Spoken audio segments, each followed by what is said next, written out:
un collègue et un ami surtout, le professeur Pierre Guichard de l'Université de Lyon 2, qui est professeur émérite d'histoire du Moyen-Âge et qui est un ancien directeur d'une unité de recherche qui s'appelle l'UMR 5648, consacrée à l'histoire et l'archéologie des mondes chrétiens et musulmans médiévaux.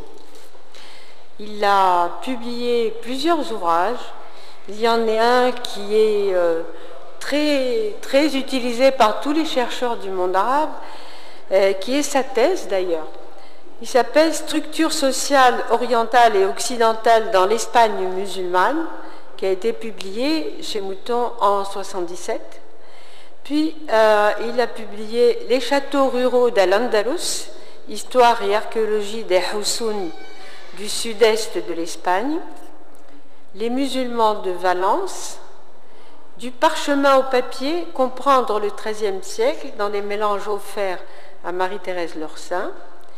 Il a participé à un ouvrage très important qui est publié par la collection Clio et qui s'appelle « État, société et culture dans le monde musulman médiéval ». Je crois que je devrais insister sur le fait que c'est un grand spécialiste de l'histoire de l'Andalousie. Espagne et Sicile musulmane au XIe et XIIe siècle. Al-Andalus, qui est un livre général sur l'histoire de l'Andalousie depuis la conquête de 711 jusqu'en 1492, la chute de Grenade. De la conquête arabe à la reconquête, grandeur et fragilité d'Al-Andalus en 2002.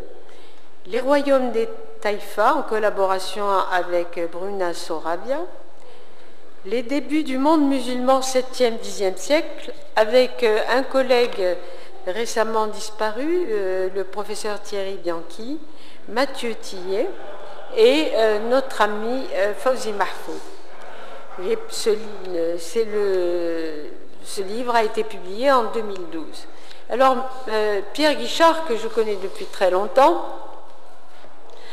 a toujours eu un feeling, non seulement pour l'archéologie, mais aussi pour les objets. Il n'est pas un séjour qu'il ait effectué en Tunisie sans qu'il soit passé dans la Médina, qu'il ait manipulé des poteries, chez les antiquaires de ma connaissance et même chez les simples marchands des souks. Il a participé à un livre que j'aime beaucoup, qu'il m'a offert. Il s'appelle « Le calife, le prince et le potier », bien que très modestement, il va vous dire qu'il n'y a presque rien fait. Mais je l'ai invité pour ce beau livre dont vous voyez la couverture. Hein? Et là, comme il le dit lui-même, j'en ai fait davantage, qui a un titre très accrocheur.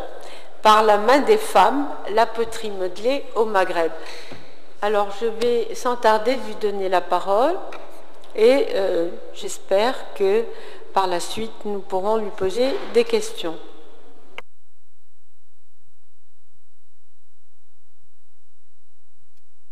Maître, ça va là? Oui, ça s'entend. Bon, alors, je remercie Mounira pour cette présentation. Je ne savais pas que j'avais écrit tant de choses.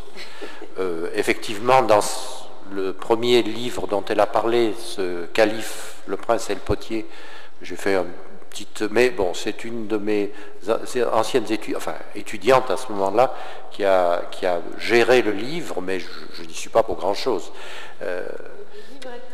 Mais c'est vrai que c'était une exposition à Lyon qui a eu lieu sur les poteries, les céramiques du... Alors je distinguerais, c'est quelquefois un peu flou la distinction, j'appellerais poterie ce qui est des poteries moulées, pas moulées, pardon, modelées, essentiellement féminines dans le cas des poteries du Maghreb, et j'appellerais céramique ce qui est céramique tournée et cuite au four. Alors, bon, on pourrait aborder cette question à partir de beaucoup de points de vue différents.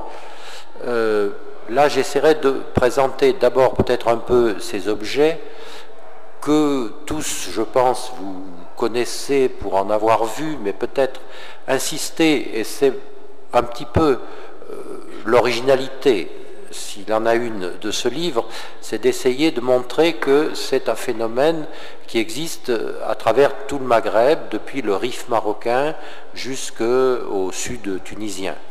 Dans les régions essentiellement sahéliennes, dans les régions côtières, et des régions qu'on peut dire entre guillemets, parce que l'usage du terme est toujours un peu risqué, un peu difficile, berbères, c'est-à-dire des régions qui ont gardé, non pas forcément des langues rattachées au dialecte ou aux langues initiales de l'Afrique du Nord, mais des régions où se sont maintenues plutôt sédentaires, encore qu'on en trouve aussi chez des semi-nomades, où se sont maintenues des traditions de fabrication de la céramique qui sont plutôt celles de populations sédentaires et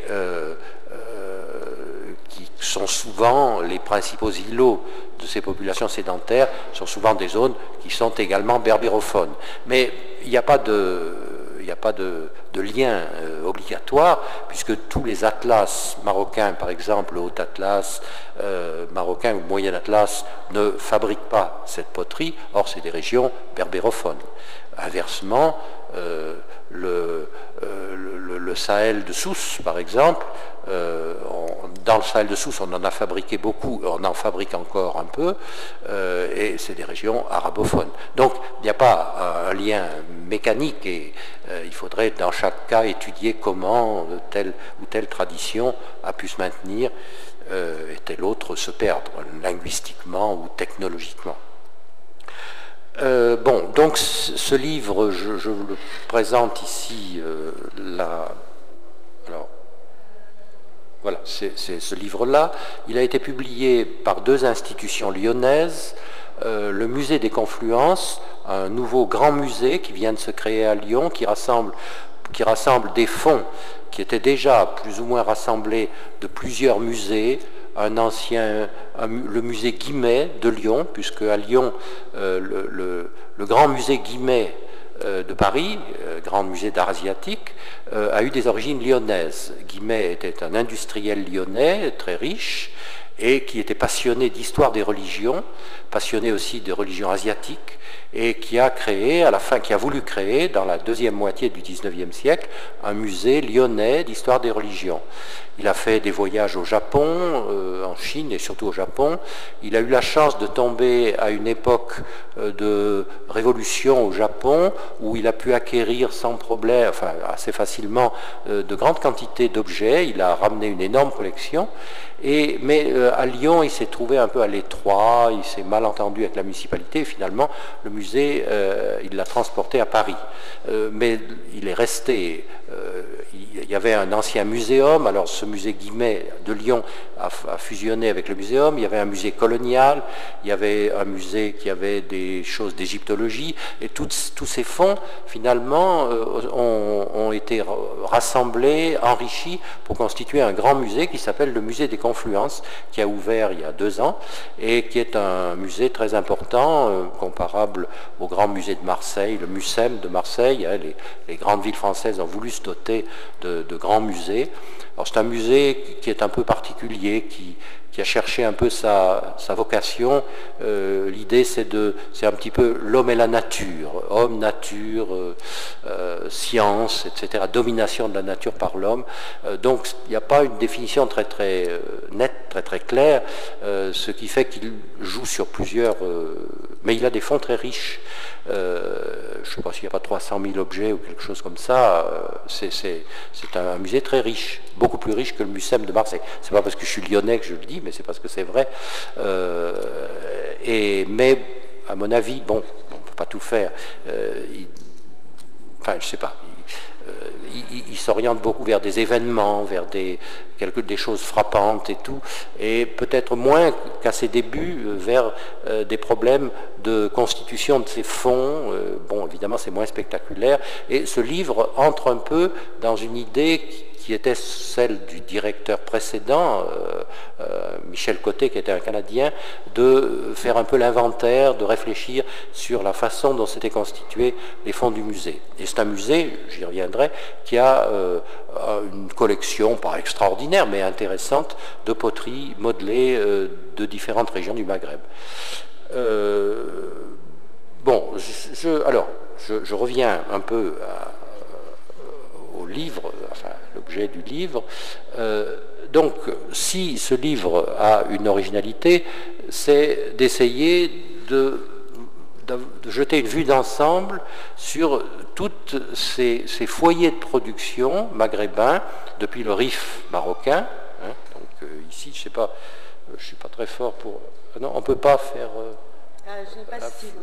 la flèche, mais ah oui, si on a une souris, on peut faire. Bon, mais ça fait rien. Enfin, alors, qu'est-ce que c'est le pointeur de l'ordinateur? Oui, mais j'ai pas de souris. Moi, j'utilise. Comment est-ce qu'on pointe?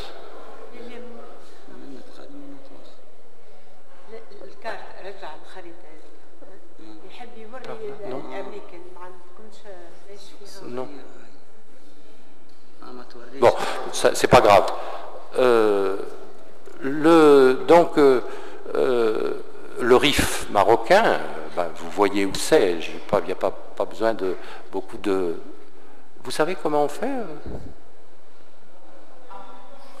Moi, j'ai pas de portable. J'utilise pas un portable. J'utilise toujours une souris. Avec une souris, c'est facile, mais là, je sais pas. Et non? On peut pas. Non. Enfin, on peut pas. Non. Hein? On peut pas. Oui. Voilà une souris. Je m'en servirai peut-être qu'une fois, mais...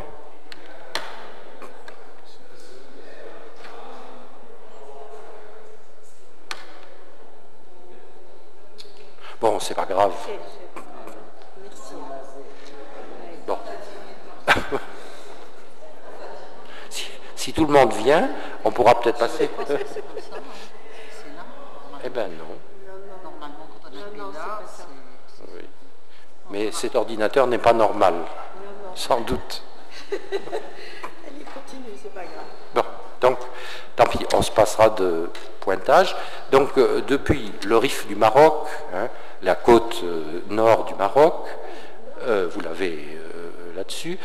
Les autres zones de production, c'est les Traras algériens, dans la région de Nedroma, Tlemcen, enfin Nedroma plus que Tlemcen, à la frontière algéro-marocaine.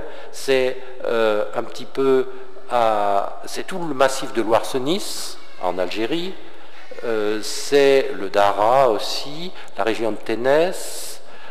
Une zone qui n'est pas marquée ici, qui est intéressante, c'est le Chénois, à 80 km ou 70 km, une montagne à une soixantaine de kilomètres à l'ouest d'Alger. Et puis c'est surtout la grande région de production traditionnellement connue, c'est les Kabylies. La grande Kabylie, enfin, on reverra quelques exemples, la grande Kabylie, la petite, donc la Kabylie du Djurdjura, la grande Kabylie, la petite Kabylie, la Kabylie des Babors, au sud de Bougie, la vallée de la Soumam, entre les deux, la région, alors là, ça n'est pas marqué non plus sur cette carte, entre Constantine et Beaune, à Naba, c'est la région de Guelma, où il y a pas mal de choses, et puis l'Aurès, le massif de l'Aurès, où on a produit très longtemps, j'y reviendrai un peu parce que je crois que c'est assez intéressant, des objets, des céramiques, poteries plutôt, de ce type. Et puis, alors en Tunisie, un peu curieusement finalement, parce que la Tunisie est linguistiquement très fortement arabisée, très arabisée culturellement aussi, en Tunisie, on a tout de même beaucoup de régions productrices, plus peut-être qu'on ne le penserait. On en fait encore dans pas mal de campagnes tunisiennes. J'aurai quelques exemples qui ne sont pas forcément là, mais qui sont intéressants. On connaît bien Sejnan, où il y a eu un développement de ces productions dans un sens touristique, dans un sens de vente comme commerçant, hein, mais toute la dorsale tunisienne en particulier a produit, et produit encore pas mal d'objets, et puis le Sahel de Sousse, hein, avec des productions très particulières, très intéressantes, qui sont réduites maintenant à une petite zone de production, et puis on en produit aussi dans le sud, dans le Daha, et puis à l'intérieur aussi, dans la région de Gafsa. Bon, mais tous ces foyers, c'est assez difficile de les... On peut en faire une énumération rapide, et préciser de façon plus exacte, c'est pas très facile. Ils sont assez mal connus. Alors je présente quand même, parce que je crois que ça mérite d'être un petit peu présenté. J'ai pas un tableau d'ensemble, mais on les voit peut-être mieux ici, comme ça. Il y en a un dans le livre. Bon, là vous avez deux poteries. Celle de gauche, c'est une poterie classique de Grande Kabylie centrale, des Ouadias, d'une zone qu'on appelle les Ouadias. L'autre, celle de droite, c'est une poterie de Petite Kabylie. Vous voyez que c'est assez différent, on retrouvera cette différence plus loin. La Grande Kabylie se caractérise par un certain colorisme, beaucoup d'utilisation de rouge en particulier, contraste rouge-noir et le fond couleur claire de Langobe. La Petite Kabylie joue essentiellement sur des couleurs de contraste du fond, blanc, jaune clair, blanc crème de Langobe qui est passé sur la poterie, et le noir des décors, avec de très beaux décors. Quelquefois on en verra un ou deux exemplaires. Je prends les exemples un peu en vrac, où on peut difficilement faire autrement et donner une logique à tout ça, mais vous voyez, déjà entre la Grande Kabylie et la Petite Kabylie, il y a des différences très nettes de décor, d'esthétique décorative. Là, vous avez deux poteries, l'une marocaine, qui est dans une collection. Alors, je n'ai pas donné les origines, mais les deux poteries précédentes, celle de gauche appartenait à un ami qui a été coopérant en Algérie, qu'il a acheté dans les années 70 par là. L'autre, c'est aussi chez un ami qui a vécu longtemps en Algérie et pour qui c'est un souvenir qu'il a surcheminé. C'est un aspect qui m'a beaucoup intéressé, le rapport que les gens ont avec ces objets qui pour eux sont des souvenirs de rapports humains. Bon, ça on pourra y revenir peut-être plus tard. Celle de droite, c'est une poterie assez belle de l'Ouarsenis, c'est-à-dire des montagnes qui sont entre la région d'Alger et la région d'Oran. C'est des zones montagneuses qui ont une tradition importante de fabrication de ces poteries. Elles sont peu connues, on ne les a pas très souvent ni collectionnées, mais contrairement à celles des Kabylies, mais il y a de belles choses. Hein, et là, c'est une assez belle poterie. Elles ont des décors assez caractéristiques, des formes aussi relativement caractéristiques. Ici, c'est deux poteries, un petit plat du Chénois, donc cette région qui est à l'ouest d'Alger, à 50, j'ai dit, je pense 70 km à l'ouest d'Alger. C'est une zone montagneuse qui est connue, qui a été repérée comme productrice de poterie dans les années 30-40. Ensuite, comme c'était près d'Alger, on s'est mis à en fabriquer pas mal. Les femmes de cette région sont mis à en fabriquer beaucoup, jusque vers les années 70-80.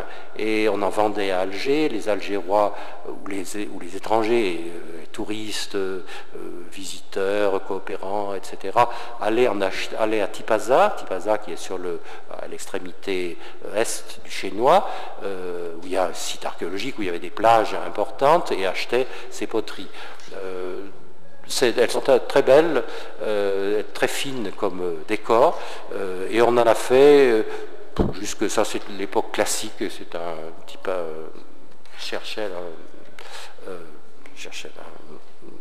chinois assez classiques. Elles sont assez stéréotypées, Les artistes, artisanes, artistes, variaient beaucoup les décors, mais toujours dans des mêmes compositions de triangles, un peu dans tous les sens. Il y aurait des études à faire. On en a fait un peu sur le chinois, plus que sur d'autres régions. Celle de droite, c'est très différent, c'est une poterie de Lorès. Je vous présenterai d'autres choses, une ou deux autres choses de Lorès. Lorès qui a une tradition très forte de poterie. Elles sont très mal connues. Elles ont été très peu collectionnées, très peu collectées, parce que on considérait que c'était des objets très rustiques. Enfin, c'est celle de Lorès, elle garde très souvent des formes, même des décors. Il y a peu de décors très proches de l'époque néolithique finalement. C'est peut-être de toutes les poteries du Maghreb celle qui garde le plus un lien et une apparence de leurs origines remontant à la fin du néolithique. Celle-ci, c'est une poterie tunisienne avec un très joli décor appartient à une collection privée tunisienne, avec un très élégant décor, très fin. C'était ces décors des années 40, enfin jusque vers les années 40-50, après ça a eu tendance à évoluer, du nord de la Tunisie. Et puis, on trouve encore, simplement, ce que je voulais, c'était montrer un peu la variété de ces objets. On trouve encore sur les routes de Tunisie, là c'est dans la région de Barama, justement, dont on parlait tout à l'heure, dans la dorsale tunisienne, des objets en vente qui appartiennent à ce...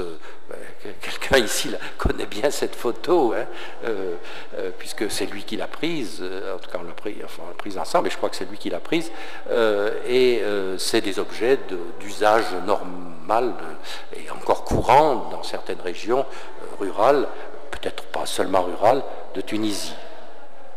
Celle-ci, par exemple, c'est une assiette de la région de Kasserine, très exactement de Feriana, que j'ai photographiée chez un ami tunisien qui la possède chez lui. Elle a été faite par une de ses tantes. C'est dans la région des tribalement, si on peut dire, c'est les... Zut, je ne trouve pas le nom. Non. Fréchiches, c'est des Fréchiches. C'est donc dans cette région des Fréchiches, c'était des semi-nomades.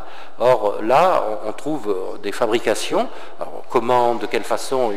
Et c'est une assiette que dans cette famille, on utilise encore de façon un petit peu folklorique, disons, de rattachement au passé, mais qui sont encore des objets intéressants, fabriqués il n'y a pas très longtemps, avec des décors qui sont rares sur des décors au doigt ou imprimés, qui sont assez rares dans les poteries qu'on voit circuler, poteries décorées, et qui décorent plutôt des objets d'usage assez courants, assiettes, plats, braseros, etc. Donc il y a une grande variété. Alors ça, c'est des objets tunisiens que vous avez sans doute tous vus. Les deux datent des années 73. Mira disait que j'aimais bien acheter des choses. Je les ai achetées quand je suis venu en 73 pour 73, c'était un voyage un peu touristique. J'étais allé jusqu'à Sejnan. Peut-être que je pourrais dire un peu pourquoi tout à l'heure, je ne sais plus, il y aurait pas mal de choses à dire. Et j'ai acheté, le petit personnage, la Haroussa, elle est achetée au souk à Tunis, mais l'autre, elle est achetée, la petite poule, elle est achetée à Sejnan. À une époque, on décorait beaucoup avec des décors d'oiseaux, alors que maintenant, il me semble, les décors d'oiseaux, on ne les trouve pas beaucoup. On les retrouve, mais dans les objets récents, il ne me semble pas qu'on trouve tellement de décors d'oiseaux, peut-être que vous en savez plus que moi là-dessus. Moi, c'est l'impression que j'ai eue. Des objets un peu plus sophistiqués, comme j'aime beaucoup ce chamelier que j'ai acheté au souk de Tunis il y a quelques années. J'ai eu beaucoup de peine à l'avoir, non pas parce qu'il était cher, parce que le marchand ne voulait pas me le vendre, parce qu'il avait une patte cassée. L'une des pattes était cassée, d'ailleurs ça se voit peut-être, je ne sais pas. Et j'ai eu une peine énorme à ce qu'il me le vende. Il ne voulait vraiment pas, pour une raison d'honneur, enfin, me vendre un objet cassé. Et finalement, il ne me l'a pas vendu. il m'a fait obliger à descendre en ville, c'était dans la Médina, pour lui acheter du chocolat. Et on a échangé l'objet, on a échangé ce chameau, ce chamelier, contre du chocolat. J'aurais mieux aimé lui donner, parce que ça coûtait rien du tout. Hein. Et donc avec du chocolat, j'ai pu avoir cet objet, recoller la pâte. Et je suis très content de l'avoir parce que je l'aime beaucoup. Je trouve que c'est un très bel objet, original et assez intéressant. Je ne sais pas de quand il date. Je pense qu'il date déjà de... Il m'a dit qu'il l'avait depuis un certain temps. Il date déjà de un petit peu ancien, mais je n'oserais pas lui donner de date. Alors, simplement, c'était pour montrer un peu la diversité de ces objets. Et je crois aussi leur intérêt qui tient de cette diversité et de leur caractère très traditionnel, plus ou moins traditionnel, parce que des chameliers comme ça, c'est un objet quand même qui n'est pas traditionnel, c'est un objet, c'est une création assez récente sur la base de techniques de modelage traditionnelles. Il y a de très beaux objets, en voilà deux exemples. Ça c'est une lampe de mariage de Kabylie centrale, des Ouadia ou peut-être des Matkas, je ne sais pas. C'est un objet qui est au musée de Saint-Dizier, dans l'est de la France. C'était ce que je voulais mettre sur la couverture, mais le musée n'a pas voulu, parce que ce n'était pas un objet de chez lui. Donc il m'a obligé à en prendre un autre. Si vous voulez, la différence un peu entre ça, ça c'est un objet de décoration finalement, c'est un objet qui a la forme et le décor des objets classiques. C'est un objet du Rif marocain. Il a la forme et le décor des objets classiques. Normalement, je crois que les couscoussiers, on ne les décore pas tellement. Enfin, ça, il faudrait, je ne sais pas tout, loin de là. Donc, je pense que c'est un objet fabriqué de façon traditionnelle, mais fait pour la vente à l'extérieur. Ça, c'est un objet, certainement, c'est sans doute un objet d'art, je pense. Hein. Si on peut considérer cette poterie modelée comme un art, on a là un des plus beaux objets qui a été fabriqué en Kabylie. Ça a un sens rituel, c'est des lampes de mariage qui servaient, qu'on achetait lors des mariages. C'est parmi les plus beaux de ces objets. Un autre, c'est de la fin du 19e sans doute, hein, autour des années 1900, je pense. Il est au musée, l'origine Kabylie, Grande Kabylie centrale, Ouadia, probablement Ouadia. Moi je ne suis pas sûr qu'il ne soit pas Matkas, parce que les Matkas, il y a des choses qui sont plus Matka que Ouadia, me semble-t-il, mais donc c'est des objets très sophistiqués, très, très beaux. Alors, j'aime bien cette image que j'ai mise dans le livre. J'ai eu un peu de peine à la mettre parce que c'était pas facile. Il me fallait pratiquement 3 autorisations. Il me fallait l'autorisation, puisque les éditeurs sont très pointilleux sur les questions d'autorisation. Il me fallait l'autorisation de ce qu'on appelle le patronato de l'Alhambra, hein, c'est-à-dire la structure qui gère l'Alhambra de Grenade, puisque c'est une jarre très célèbre qui se trouve à l'Alhambra de Grenade. C'est le plus connu des objets de cour de l'époque des Nasrides. Hein. Donc il fallait cette autorisation-là, même si c'était une invitation à un colloque, enfin, pour reproduire l'objet dans un livre, il le fallait. Il me fallait l'autorisation du musée du Quai Branly pour mettre cette jarre, la jarre de droite qui vient du musée du Quai Branly, qui est une jarre en poterie modelée qui est au musée du Quai Branly, et il me fallait l'autorisation de Marie-France Vivier, qui a écrit le texte Terre des femmes dans un numéro de Télérama, de la revue Télérama, qui présentait le musée du Quai Branly au moment de son ouverture. Donc il fallait 3 autorisations. Et obtenir 3 autorisations, c'est souvent pas facile. Hein.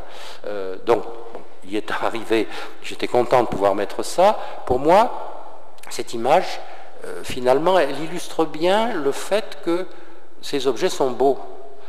enfin les plus beaux, les plus réussis de ces objets sont beaux. Si, évidemment, l'un de ces objets, la jarre de l'Alhambra, qui est un objet ultra connu, c'est le summum de l'art grenadin Nasrid, c'est très beau, je le sais. C'est un objet, si on le vendait, il ne sera jamais vendu, à moins que, je ne sais pas, que tout soit libéralisé et qu'on finisse par vendre le patrimoine de l'Alhambra. C'est un objet qui vaudrait facilement des millions d'euros, hein, je crois, sans problème. On le vendrait dans un pays du Golfe sans aucun problème, à des prix fous. La jarre du Quai Branly, évidemment, le fait qu'elle vient du Quai Branly, le fait qu'on connaît son histoire, le fait elle est venue en France en 1930 à l'occasion de la grande exposition coloniale de 31, je crois. Je ne sais pas, en tout cas, on trouverait la même chez un antiquaire, on vendrait ça 2000 euros. Il n'y a aucun rapport de prix entre les deux objets. Si il fallait en mettre une sur ma cheminée, ben, évidemment, je prendrais celle qui vaut plusieurs millions d'euros. Mais à part ça, pourquoi il y a sur mon ordinateur, j'ai un problème. Bon, je ne sais pas. On va voir si ça continue à marcher. Bah, écoute, je vais l'appeler. Non, mais on va voir, peut-être ça marche quand même. Il y a écrit brancher l'ordinateur ou trouver une autre source d'alimentation. Ah, la batterie est presque déchargée.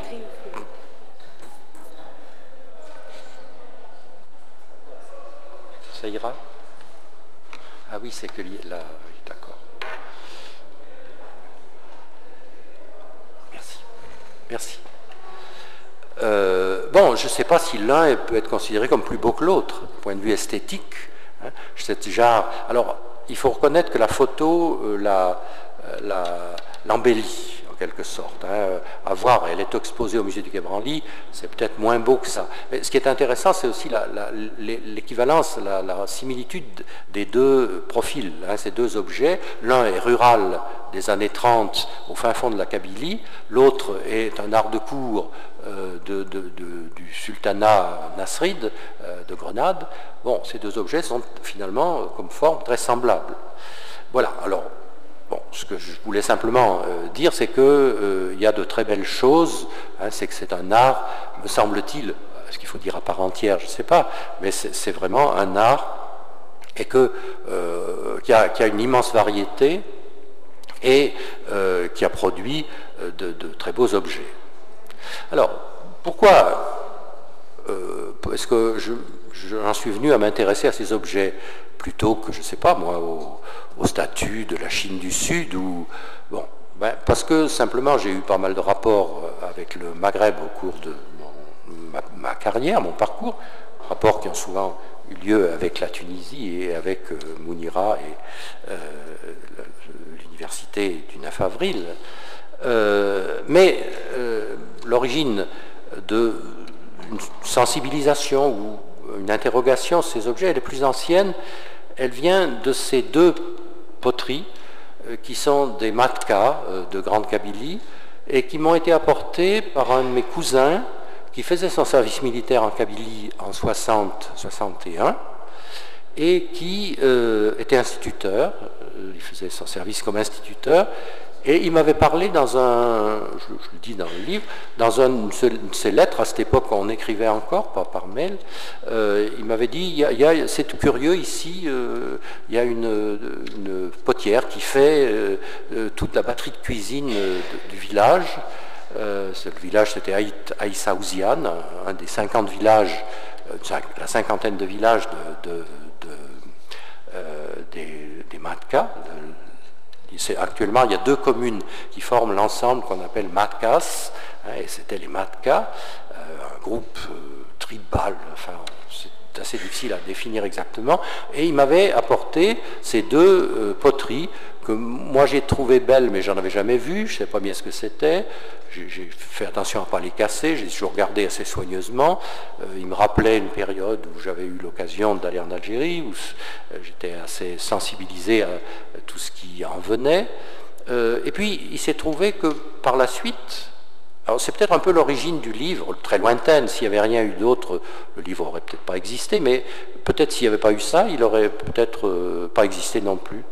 Et puis par la suite, j'ai eu l'occasion de voir chez deux collègues français, l'un à Toulouse et l'autre à Paris, des poteries de ce genre qui venaient de Sejnan. Alors, ils avaient été tous les deux coopérants en Tunisie, enfin enseignés en Tunisie, à Tunis, et ils m'avaient tous les deux expliqué qu'ils allaient assez souvent à Sejnan acheter des objets, et les deux avaient une petite collection de poteries de Sejnan. Alors, donc j'ai revu des objets de ce genre, ça a un peu stimulé mon intérêt.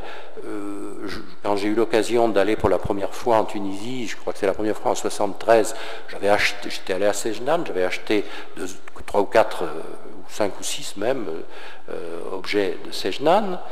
Donc j'étais un peu intéressé, intrigué par ça.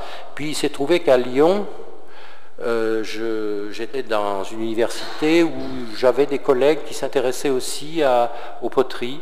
Je pense à deux surtout, André Bazana, un ami avec qui j'ai beaucoup travaillé en Espagne, un archéologue, mais qui a travaillé aussi sur le Maroc. Moi, j'ai jamais travaillé sur le Maroc avec lui. Et un autre qui malheureusement est décédé il n'y a pas très longtemps, qui était plus jeune, qui s'appelait Yves Montmessin, et qui avait participé à ces études, enfin ses travaux au Maroc, et qui avait pris beaucoup de photos. Il y avait aussi à la Maison de l'Orient de Lyon, à laquelle il appartenait et dans laquelle j'ai fonctionné aussi, qui était un centre de recherche universitaire.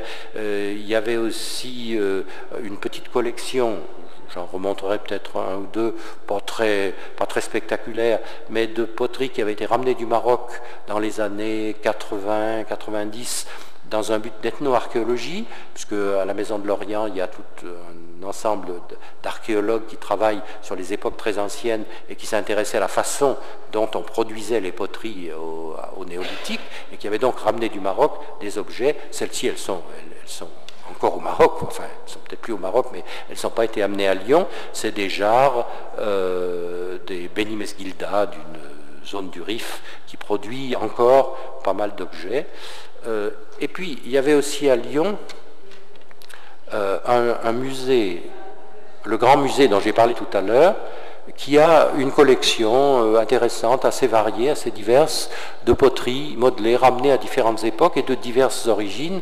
Et je note au passage simplement une particularité. Les poteries qui figurent dans cet ouvrage, et ces poteries modelées du nord du Maghreb, c'est des poteries à fond plat. Vous le voyez bien sur la photo, sur cette photo-là, hein, le fond est plat, fait pour être posé sur une table, sur le sol, sur un sol plat.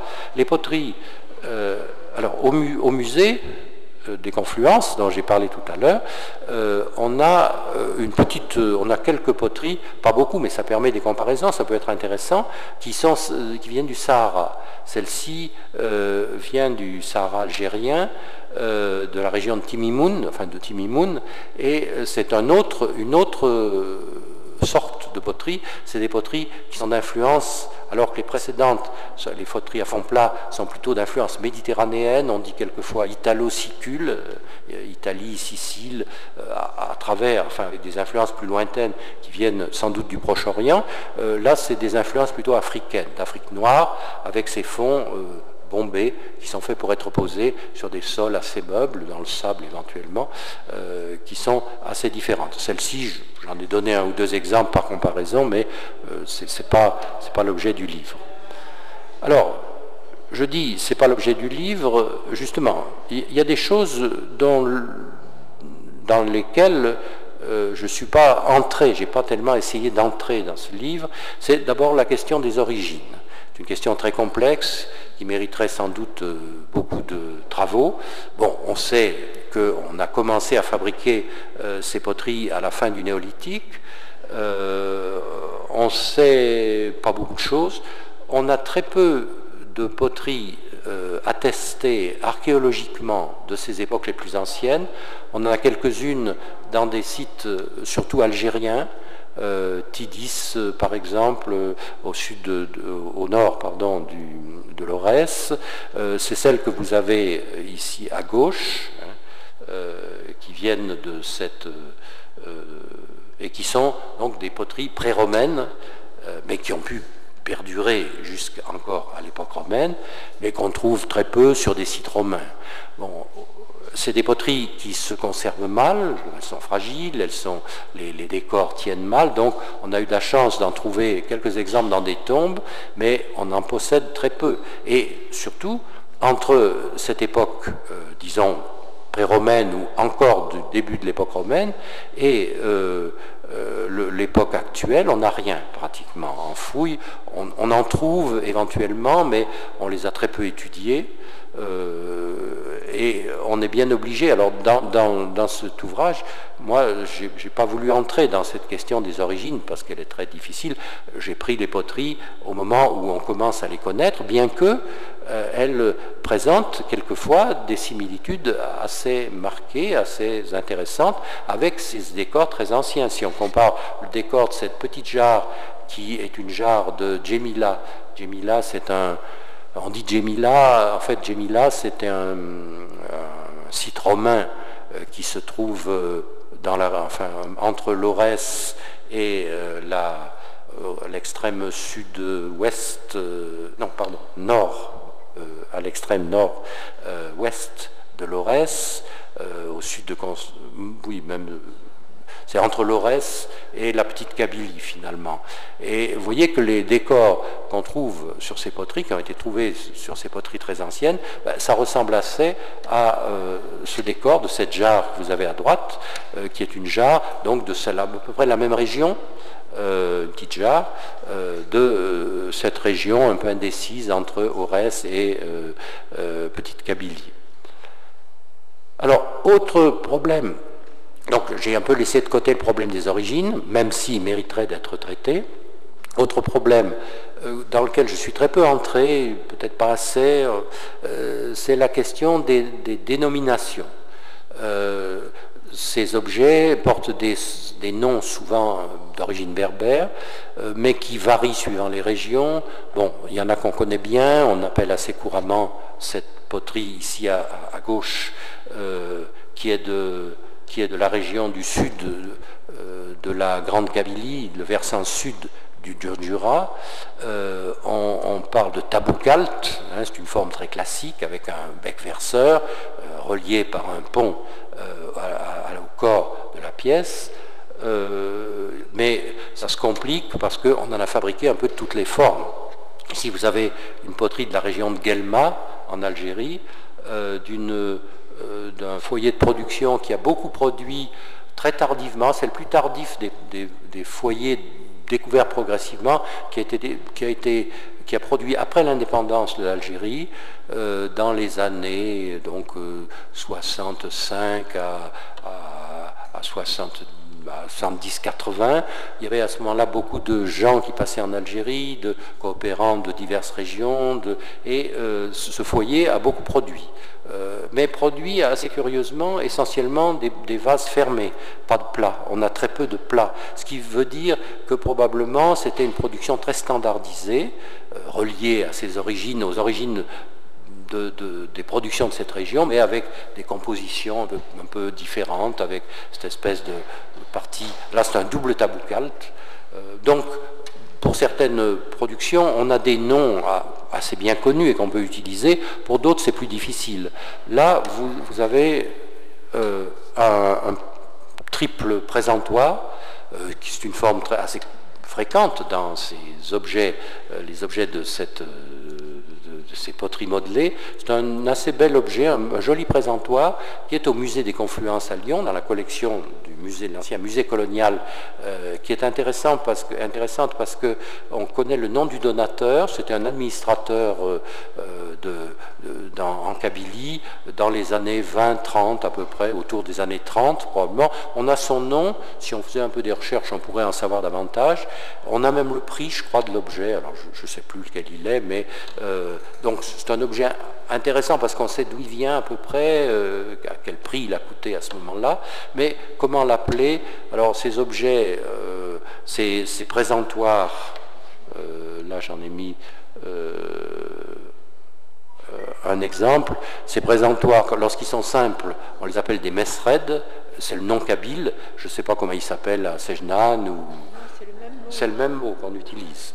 Bon, alors, il y aurait toute une étude à faire justement sur ce vocabulaire des objets, mais lorsqu'il y a 3 présentoirs qui peuvent encore être réunis de façon différente, comme on l'a vu dans le cas précédent, enfin on le voyait moins bien, mais si ce n'était pas réunis, rassemblés comme ça s'appelle, alors je ne sais plus si c'est tikbassine ou tibaxine, j'ai trouvé les deux, je ne sais plus quel est le bon, j'aurais dû vérifier, je ne l'ai pas fait. Voilà, alors donc je suis très peu entré dans ce livre, il y a très peu de choses sur la question des origines qui mériteraient des études, et très peu de choses sur la question des noms à donner à ces objets, parce qu'il me semble qu'on entre dans des comparaisons qui sont difficiles, enfin moi je ne suis pas linguiste et il faudrait faire toute une étude là-dessus, ça je ne l'ai pas fait, et personne des gens qui ont participé au livre ne l'a fait. Ça, c'est une photo qui a été prise en 2006 avec Mohamed Ali, qui est là, à Sejnan, hein, c'est un peu la star des potières de Sejnan, Sabiha Ayari. Elle est cette année la doyenne des potières. Ah oui, donc j'avais pris plusieurs photos, j'avais fait un petit reportage que j'ai mis dans l'ouvrage. Bon, j'ai pas besoin d'insister beaucoup sur la façon dont sont montées ces poteries. Dans le livre, j'ai mis en première partie le travail qu'a fait un collectionneur qui habite Bordeaux, qui est un pied noir, très pied noir, et qui a, après être revenu en France dans les années 60, il a 80 ans maintenant, il a reconstitué chez lui son Algérie, à partir de 2 types d'objets, beaucoup d'objets de toutes sortes, des armes, des carreaux de revêtement et des poteries. Alors, ce qui l'intéresse le plus, c'est les carreaux de revêtement. Et il a fait un beau travail qu'on trouve sur Internet sur les carreaux de revêtement utilisés dans les palais d'époque turque, en Algérie. Voilà. Et donc, ils sont souvent des carreaux tunisiens, mais aussi beaucoup de carreaux valenciens, barcelonais, italiens, hollandais. Son travail est intéressant. Mais il a fait aussi une présentation dans 5-6 articles publiés dans une revue que très peu de gens lisent, qui s'appelle l'Algérianiste, qui est une revue très pied noir aussi. Il a eu le mérite de faire 6 articles de présentation de la poterie d'Algérie, un petit peu celle du Maroc. Il n'a pas du tout touché à celle de Tunisie, et c'est accompagné de dessins qui sont bien faits, je trouve. Les cartes sont de lui aussi, la première carte que j'ai mise, et je crois que ça fait une introduction tout à fait valable à ce type de poterie. Bon, je n'insiste pas beaucoup là-dessus, mais ces dessins donc sont de lui. Alors elles sont elles sont pas tournées, elles sont modelées avec des espèces de boudins d'argile qu'on monte les uns sur les autres. La difficulté étant de donner des formes et de créer les profils quelquefois très. On reviendra un peu peut-être rapidement à cette question des profils. Et puis elles sont cuites sans four, hein, c'est l'autre caractéristique. Ça, c'est une cuisson de poterie sur un foyer de production marocain. Et on fait partout pareil, pratiquement. C'est-à-dire qu'il n'y a pas de four. Quelquefois, tout au plus, on creuse un trou, enfin un creux, et puis on entasse du combustible de toutes sortes. Hein. Moi, j'ai découvert il n'y a pas très longtemps que dans un foyer de production tunisien, où il reste encore quelques potières, à Cers, donc dans la région du Kef, elles se servent, comme il y a un problème, on en parlait tout à l'heure, d'utilisation du bois, on ne peut pas brûler du bois, donc elles se servent de vieux chiffons. Elles achètent à des fripiers des vieux chiffons pour faire cuire leur... donc c'est un combustible qui n'est pas du tout indiqué dans la littérature, mais qui existe apparemment actuellement pour des raisons économiques, d'environnement. l'environnement. Donc, bon, c'est à ajouter au dossier. Il y a quelques régions où on fait ces poteries avec des fours. Hein. Là, c'est un four à Sidi Naïja, à côté de Moknine. Hein, c'est ce foyer très particulier, très intéressant de production de la région de Sousse, où il y a des fours. Il y a aussi des fours, des espèces de fours, mais alors en terre cuite, là c'est des fours, enfin il y a de la terre cuite, mais il y a aussi une espèce d'intérieur en métal. Ici on fait des poteries, celle-ci, elle est du musée de Saint-Quentin-la-Poterie en France, qui a une assez jolie collection de poteries du Tunisie. C'est des poteries réalisées avec une technique assez particulière, et qui peuvent être de très beaux objets aussi, très originaux. Alors, bon, voilà un peu pour la façon dont on les fabrique. Alors, où est-ce qu'on les trouve? On en trouve un peu partout. J'ai pas répertorié tous les endroits où on en trouve, y compris, disons, dans des réserves de musées, ou jusqu'à une date très récente, peut-être que mon livre leur donnera un peu plus d'intérêt, mais on n'y accordait absolument aucun intérêt, parce que personne ne savait même très bien ce que c'était. Et on en trouve sur des braderies, des vide-greniers, des marchés aux puces, on en trouve de gens, enfin de vendeurs qui ne savent pas du tout ce que c'est. Moi j'en ai acheté un une fois à Lyon. La vendeuse, la personne qui me l'a vendu, ne savait pas ce que c'était. Moi, je savais que c'était un objet venant de Kabylie, mais elle ne le savait pas. Et puis, c'est assez fréquent, ça, parce que ça finit par arriver sur un marché, et celui qui le vend ne sait pas d'où ça vient. Là, c'est intéressant, c'est au musée de Barcelonnette. Au musée de Barcelonnette, il y a la collection d'un savant, je me souviens même d'un savant, enfin, d'un érudit local de Barcelonnette qui avait gagné beaucoup d'argent au Mexique, puisque les gens de cette région allaient beaucoup travailler au Mexique, et il a utilisé cet argent pour faire des voyages. Il a voyagé un peu partout en Méditerranée en particulier, et il a ramené d'Algérie des poteries qui sont encore un peu en vrac. On est en train de les classer, mais qui sont restées pendant très longtemps en vrac au musée de Barcelonnette. Alors, il y a les collectionneurs. Alors là, je présente 2 ou 3 collections, mais il y en a quand même pas mal. Les 2 poteries, ces 2 poteries j'ai fait la photographie chez un collectionneur parisien. C'est quelqu'un qui a fait son service militaire pendant la guerre d'Algérie, aussi en Algérie, qui s'est pris de passion pour les poteries. Et puis, une fois qu'il a été retraité, c'est-à-dire à partir des années 80, il a écumé toutes les brocantes et les marchés aux puces et les marchés parisiens pour constituer une collection. Et sa collection est très intéressante parce qu'il l'a fait de façon très intelligente. Il n'a pas de grosses pièces parce que il a un petit appartement, mais il a 1500 pièces à peu près, toutes fichées, et il a essayé d'arriver à avoir des poteries de tous les foyers de production algériens, un peu de toutes les sortes, une jarre, une assiette, un enfumoir, etc. Et sa collection est très intéressante. Et là, on peut faire des comparaisons assez suggestives.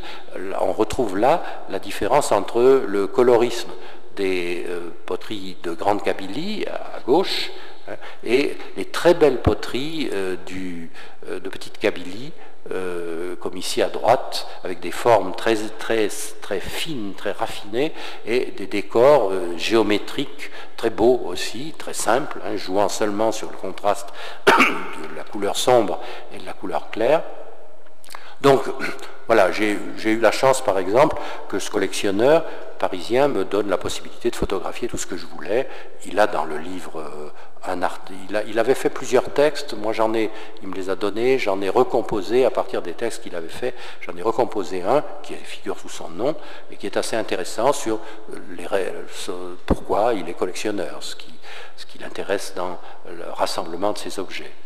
J'ai eu l'occasion aussi d'avoir des contacts avec des collectionneurs espagnols. Ici, cette photo, elle est prise dans la collection d'un monsieur qui s'appelle Julio Soriano, qui habite Valence. Il y a 2 belles collections dans la région valencienne. Il y a aussi de beaux objets au Maroc. C'est une poterie du Rif. Vous avez à l'arrière-plan d'autres poteries de sa collection. Là, c'est lui qui la tient. C'est une sorte de beurrier pour contenir des aliments, plutôt je pense des laitages. Et puis j'ai eu aussi pas mal de contacts avec Ahmad Berrada, qui est un graphiste marocain qui a constitué une collection intéressante et qui a publié un beau livre en 2000. C'est un des premiers qui soit paru sur la poterie modelée marocaine, la poterie modelée du Rif.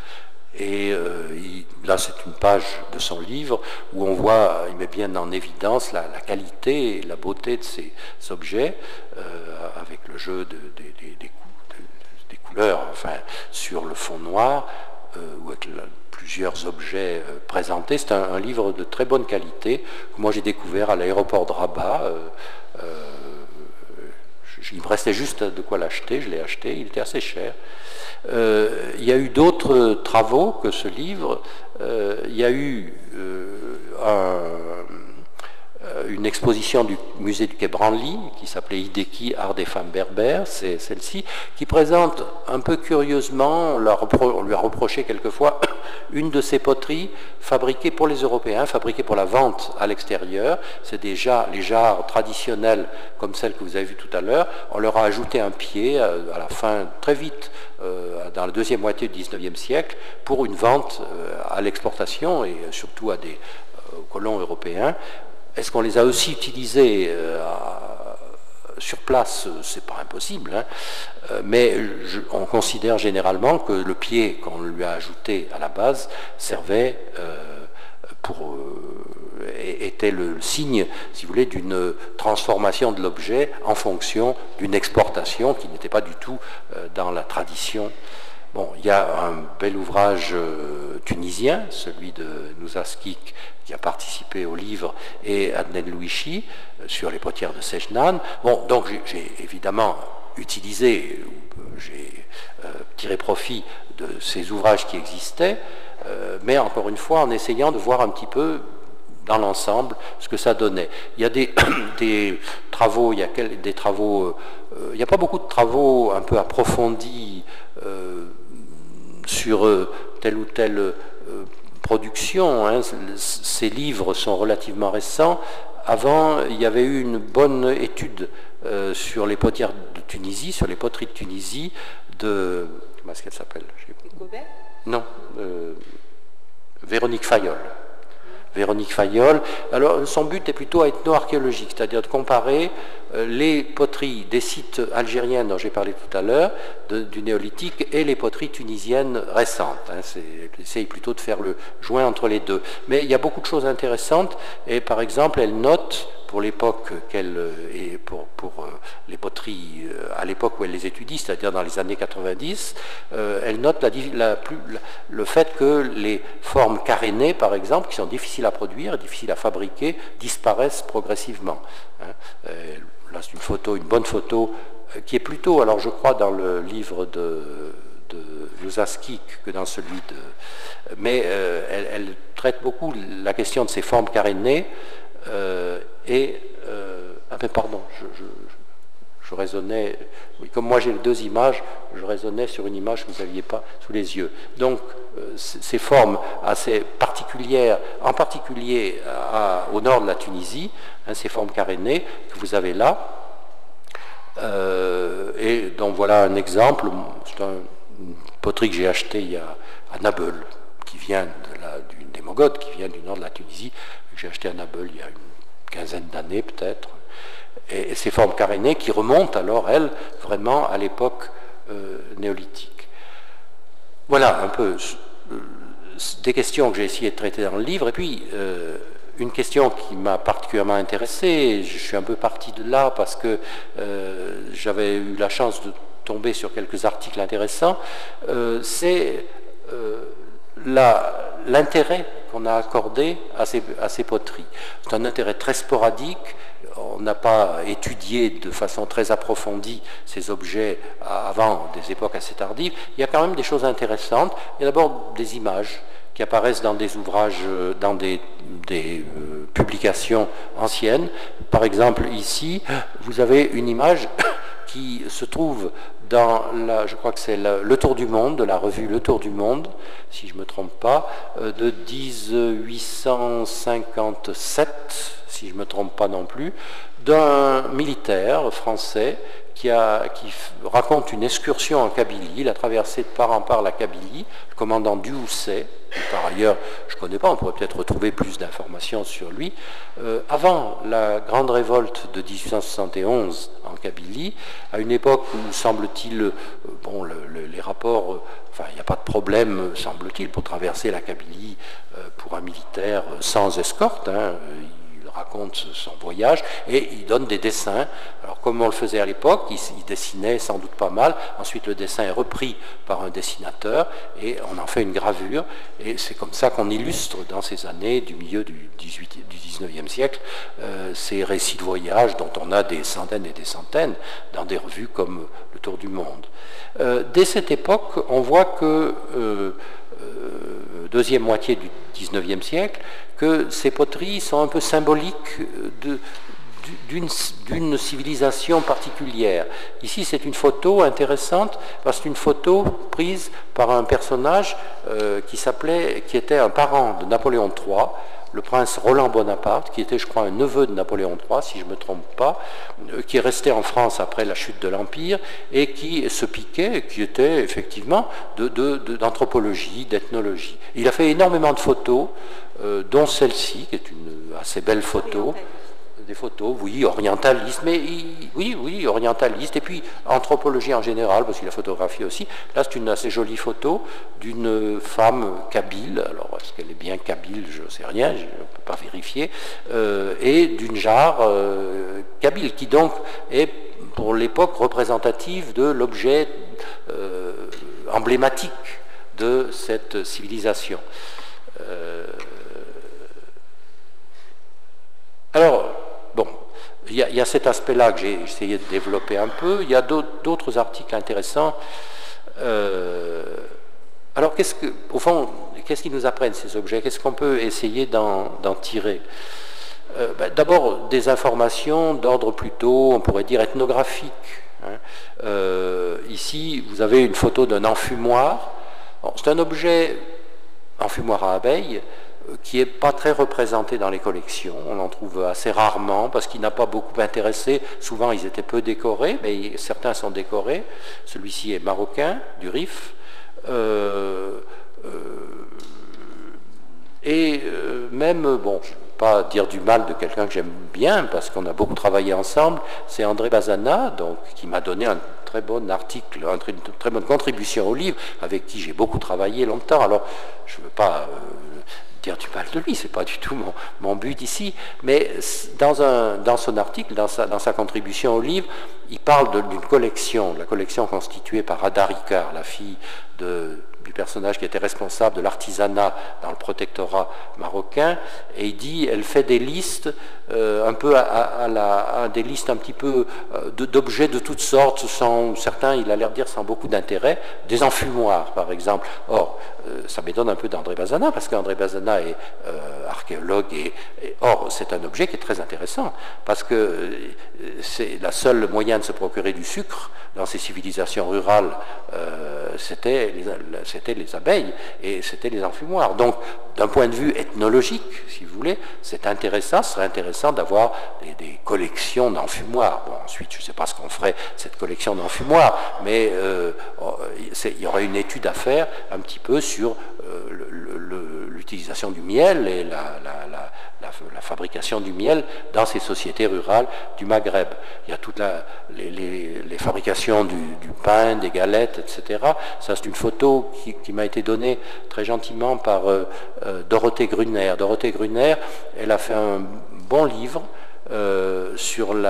qu'elle a fait dans les années 70 C'est une des meilleures études sur la poterie algérienne, sur la poterie de Kabylie et l'Algérie d'une façon plus générale. Elle a étudié de façon très approfondie 5 foyers de production. Ça, c'est un de ces foyers, je ne sais plus si c'est bon, je ne sais plus lequel. Et donc, elle m'a autorisé à reproduire la photo. C'est une photo assez sensible, assez belle de cette femme un peu âgée qui tient ce beau plat, comme on en fabrique encore. Des plats comme ça, j'en ai vu encore avec un fond modelé, enfin pas modelé, je ne sais pas comment on peut dire, mais qui a une valeur artistique, enfin une valeur esthétique. On n'a pas fait n'importe quoi. On en fait maintenant de façon plus grossière, mais ça, c'est un peu plus ancien. Mais j'en ai vu encore en Algérie, sur le pourtour du Chénois, un peu de ce type assez joli. Alors, du point de vue ethnographique et ethno-historique, on peut peut-être quelquefois aller plus loin.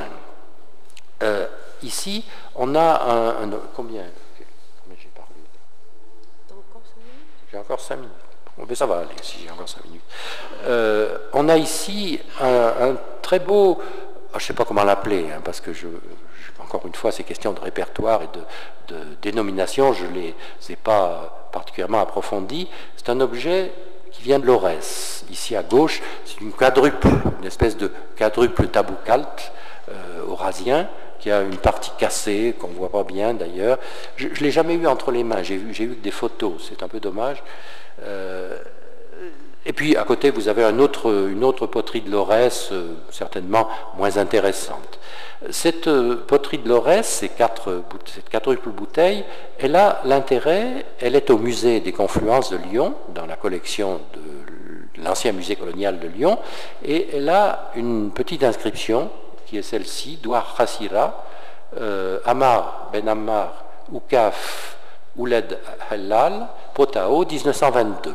Donc c'est un objet qui est arrivé au musée colonial de Lyon, donné par on ne sait pas qui, mais je pense pas que ce soit cet Omar Ben Ammar qui était Oukaf. Oukaf, c'était une espèce de garde champêtre d'agents subalternes de toute la hiérarchie administrative. Je ne pense pas que ce soit lui, enfin c'est pas impossible, mais a priori, peut-être pas lui qui est venu à Lyon, c'est quelqu'un qui l'a apporté à Lyon et qui le tenait, qu'il avait récupéré, collecté auprès de ce monsieur qui lui-même l'avait eu d'une potière de l'Aurès. Or, il faudrait faire des recherches peut-être plus approfondies que celles que j'ai pu faire jusqu'à présent. Dans l'Aurès, Rassira, ça existe encore, c'est une commune du centre de l'Aurès, et les Ouled Hellal, ils existent aussi. Il y a encore une localité qui s'appelle Ouled Hellal à Rassira. J'ai cherché sur Internet, je n'y suis jamais allé. J'aimerais y aller, mais bon, je ne ferai sans doute jamais. Simplement, si on cherche, il y a peu de poteries de l'Aurès conservées, dans des collections connues, mais il y en a une assez importante au musée du Quai Branly, qui a été ramenée par Germaine Tillon et Thérèse Rivière, deux ethnologues français, l'une beaucoup plus connue que l'autre, Germaine Tillon. Elles ont ramené surtout Thérèse Rivière, des centaines d'objets de l'Aurès lors de 2 missions ethnographiques faites dans les années 36 à 40, enfin 38 à 40, 1938 à 1940, juste avant la guerre. Et si vous regardez, alors bon, ça peut être un hasard des collectes, mais enfin, dans tout ce que j'ai pu voir, puisque la collection du Quai Branly, elle est accessible sur Internet, j'ai jamais vu un objet qui arrive à la qualité de cet objet. Ça nécessite une potière d'une très grande maîtrise dans la qualité de fabrication. C'est un très bel objet, très simple, hein, très rural, mais de très très grande qualité. Bon, c'est ce qui voudrait dire, mais il faudrait aller plus loin dans une investigation, ce qui voudrait dire qu'entre 1920 et les années 1938-1940, on n'était plus capable, dans le reste, parce qu'elles ont dû quand même ramasser, collecter ce qu'elles trouvaient de plus intéressant, on n'était plus capable de faire des objets de cette qualité. Donc pour l'histoire de ce type de fabrication, ben, c'est quelque chose qui mériterait d'être davantage approfondi, mais bon, je ne ferai pas. Si quelqu'un veut le faire un jour, il faudrait que ça soit... On doit pouvoir encore dans l'Aurès arriver à trouver des gens qui seront capables de vous renseigner, encore maintenant, je suppose, mais bon. Alors, je terminerai en disant, oui, je crois que, voilà, que, oui, en faisant ce livre, je pensais à... j'ai eu des informations ou des renseignements de la part de gens assez divers. Il y a un public, des informateurs, comme quelqu'un à qui je voudrais rendre hommage un peu, c'était Gilbert Dagron, qui a été un grand byzantiniste, un très grand byzantiniste français, qui est mort il y a quelques années, il n'y a pas très longtemps, il y a un an à peu près, et qui je l'avais connu à Lyon, puisqu'il a passé quelque temps à Lyon, puis on est resté un peu en rapport, et pendant la guerre d'Algérie, Gilbert Dagron était officier SAS, c'est-à-dire qu'il avait, les SAS, sections administratives spécialisées, étaient chargés de mettre en place un système administratif de type métropolitain. Il y avait un système administratif type colonial qui était fait pour maintenir la domination de l'élément européen sur l'Algérie, et on s'est rendu compte très tard que, bon, il fallait lui substituer un système moins inégalitaire, et les SAS étaient un peu chargés de cette fonction. Lui était en Kabylie, dans le versant sud de la Kabylie, entre Bouira et la crête du Djurdjura, et sa femme l'avait rejoint. Il y avait installé une école, et ils avaient de bons rapports avec leurs administrés. C'était une région, en plus, politiquement c'est intéressant, c'est une région MNA, et donc une région hostile au FLN.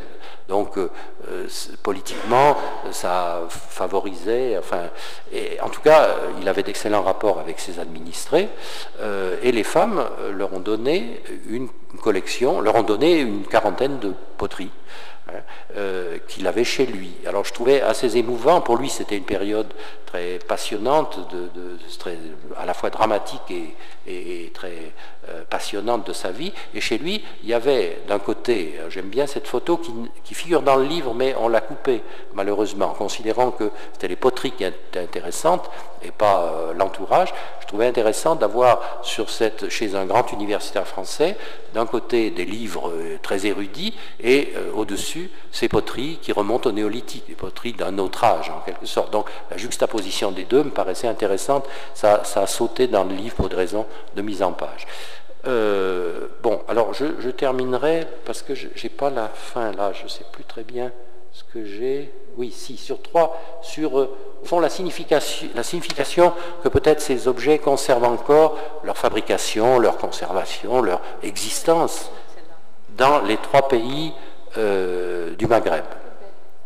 Celle-ci, c'est en Tunisie, c'est une photo que j'ai faite dans la même occasion que celle que je rappelais tout à l'heure, où Mohamed Ali m'a très gentiment emmené à Sejnan, au risque d'y laisser sa voiture, parce qu'on est passé par la route principale qui était en très mauvais état. Et j'avais fait cette photo que je trouve intéressante, parce que c'est des carreaux avec des dessins traditionnels entre guillemets, qui ne sont pas traditionnels, qui sont une espèce de recréation de motifs sur lesquels on peut réfléchir, et qui sont destinés à l'exportation. Donc on a à la fois la jonction des aspects commerciaux, de l'aspect touristique ici. Ces carreaux, des carreaux du même genre, j'en ai vu en vente à Paris dans un magasin qui s'appelle le Comptoir de Tunisie il y a quelques années. Bon, ça s'exporte, je ne sais pas très bien comment et de quelle façon, mais ça mériterait aussi d'être étudié. Il me semble qu'en Tunisie, il y a encore une poterie d'usage qui existe, et il y a aussi une poterie qui a pris un aspect assez touristico-commercial finalement, ce qui ne veut pas dire qu'elle n'a pas d'intérêt, mais c'est plutôt, il me semble, cet aspect-là. Ça peut aussi avoir des aspects patrimoniaux, mais il me semble que c'est plutôt ça qui prédomine. En Algérie, c'est une photo que j'ai faite la seule fois où j'y suis allé. Je ne suis pas un grand... je n'ai pas fréquenté le Maghreb dans tous les sens et dans tout, mais j'ai eu la chance quelquefois de pouvoir faire une photo qui m'a paru intéressante. C'est une photo que j'ai faite à Matkas, justement, un peu au sud de Tizi Ouzou.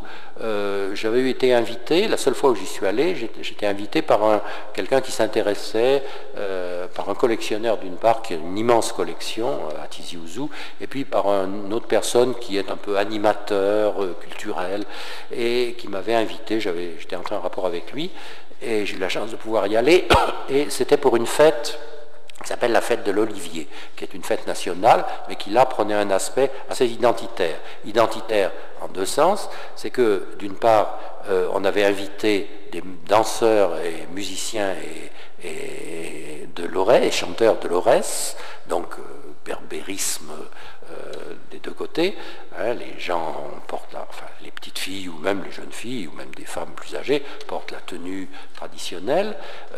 Bon, j'étais assez content de pouvoir faire cette photo.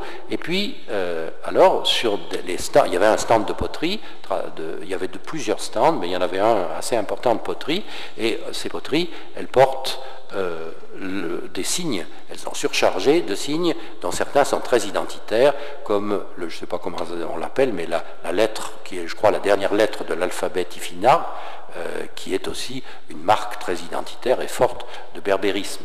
Donc, il me semble qu'en Algérie, ça garde un aspect assez fort identitaire, d'attachement au passé berbère. Et puis c'est tout.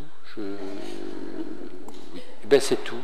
Je croyais avoir une photo marocaine, mais justement, là c'était quelque chose que j'avais préparé pour cette présentation en Tunisie, et alors je ne savais pas qu'il me manquait. J'aurais voulu donner un aspect marocain. C'est plus difficile, parce qu'au Maroc, je crois que ça garde une certaine valeur d'usage, en partie. Ça garde aussi une valeur un peu tribale dans certaines régions, mais ça se perd très vite. Donc il me semble qu'il y a une appréhension un peu différente dans les trois pays du Maghreb, suivant la composition d'ensemble, les orientations politico-sociales. Voilà ce que je voulais présenter un peu sur ces poteries et ce que j'ai essayé de mettre dans ce livre.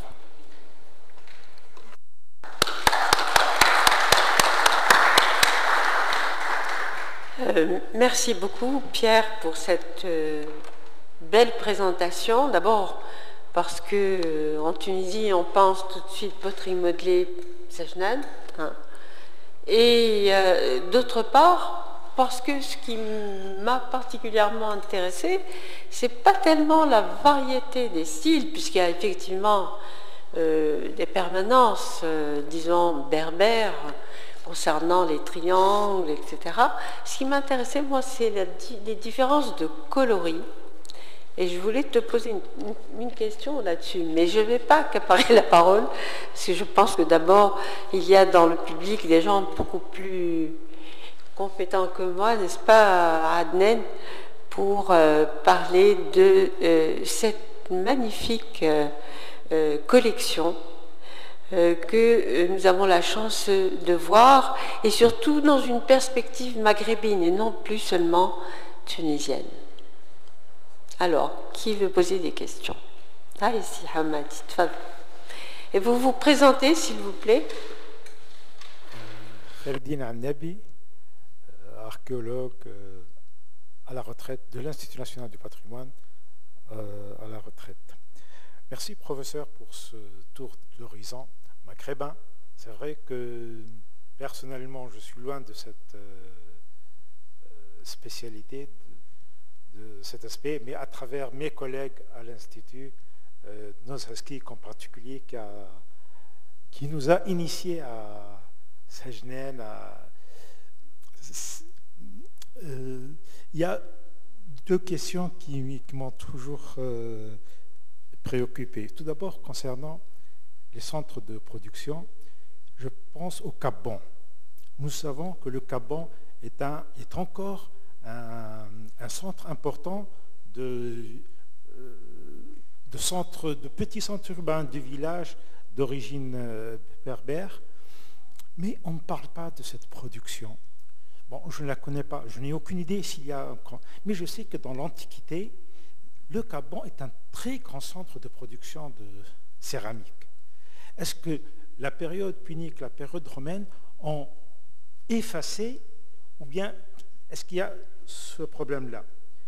Le deuxième, vous êtes le grand spécialiste de l'Andalousie. Est-ce qu'on peut parler, est-ce qu'il y a quelque chose en Andalousie, ou bien non, et peut-être même dans les îles, les petites îles de l'Atlantique, où on pense qu'il y a des relations entre le Maghreb et ces îles-là. Merci.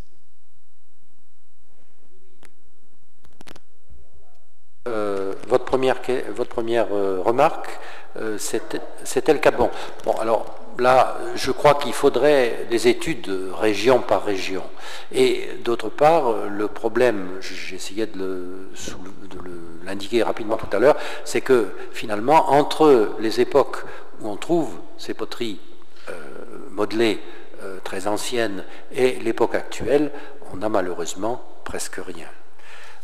Presque rien qui permette de suivre, on n'a même rien qui permette de suivre ce qu'a pu être l'évolution de ces poteries.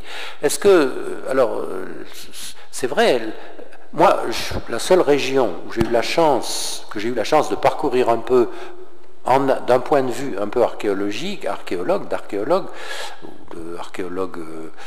j'ai un peu frotté d'archéologie, je ne suis pas vraiment archéologue, c'est la région de Tébessa. Au sud de Tébessa, pardon, au nord de Tébessa, pas au sud, au nord de Tébessa, il y a un massif qui s'appelle le Dir. Et autour de ce massif, il y a une grande plaine qui est la plaine des Ouled Sidi-Yahia Ben Taleb. C'est le pendant des Bouranem du côté tunisien, des Ouled Bouranem du côté tunisien. Ils sont lointains cousins, mais la frontière les partage. Je crois qu'ils sont lointains cousins. Moi, j'ai eu la chance, avec un universitaire de Tébessa, qui était préhistorien, qui était géologue, mais qui s'intéressait aux toutes premières périodes de l'anthropisation.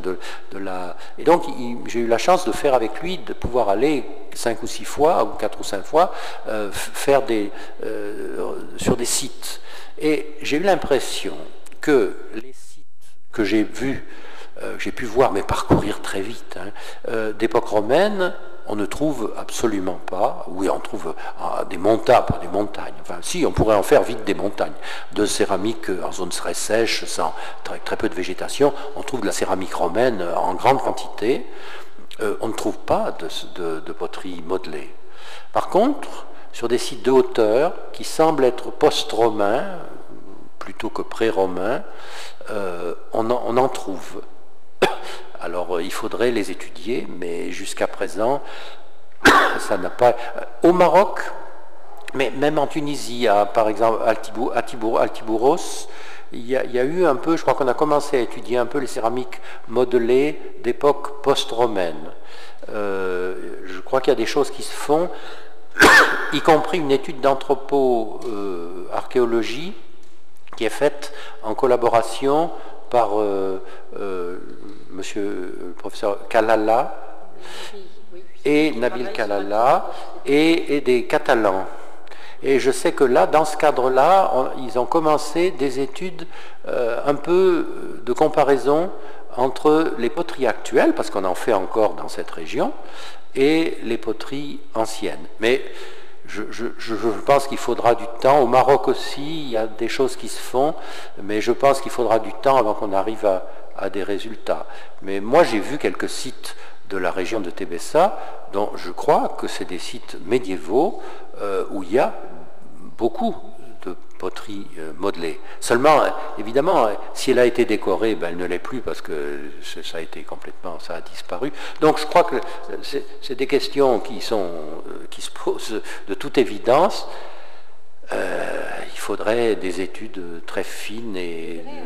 À ce sujet, l'année dernière, l'Office national de l'artisanat, qui possède une très belle collection, a exposé à l'occasion de la foire de l'artisanat la poterie rurale de la région de Nabeul-Corba. Elle était magnifique, cette exposition, et très très bien présentée. Les étiquettes étaient vraiment éloquentes. Il y avait des objets magnifiques, mais qui ne ressemblent pas à cette poterie.